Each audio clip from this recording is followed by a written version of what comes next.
Hi, my name is Brianna Vaccaro, and I will be informing you about social anxiety disorder.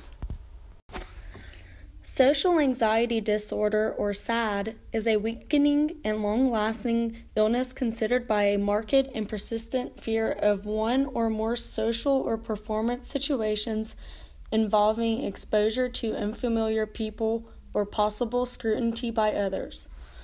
SAD is also known as social phobia and is the third largest mental health illness in the United States.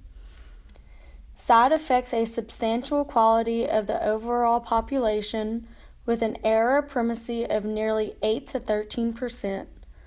The illness usually acquires in adolescence or youth with an average of 14 and 16 years of age. There are different symptoms that trigger the fear of SAD in people suffering from it. Several individuals experience anxiety in most social and routine circumstances, as well as talking to strangers, eating at crowded restaurants, or engaging in certain social situations like parties. The most shared definite social anxiety for people is the dread of public communication or having to perform in front of a huge audience. Getting nervous or shy in certain situations does not necessarily mean that you have SAD or social phobia. There are a great number of people who get nervous or anxious, but yet it does not interfere with their way of living their lives. Some examples of emotional symptoms of SAD includes the judgment of others towards you, extreme worrying for long periods of time, and distress that others will notice that you are nervous.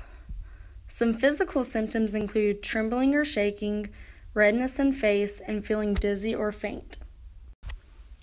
There are several treatment options for SAD, but the three most common treatments include cognitive behavioral therapy, acceptance and commitment therapy, and taking selective serotonin reuptake inhibitors as a form of medication. Cognitive behavior therapy has been shown to be a successful treatment for SAD. Cognitive restructuring is an important component of CBT for SAD, and it involves reviewing the background of contact to social situations that are feared and also to negative self-beliefs.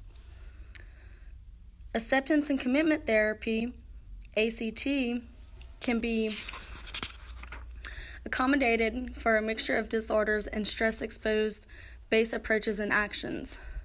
ACT is defined as being a unique empirically based psychological intervention that uses acceptance and mindfulness strategies together with commitment and behavior change strategies to increase psychological flexibility. Selective serotonin reuptake inhibitors are the first choice of medication for social anxiety disorder. They are a class of drugs that are typically used as antidepressants in the treatment of major depressive disorders and anxiety disorders. Some examples of SSRIs include Paxil and Zoloft.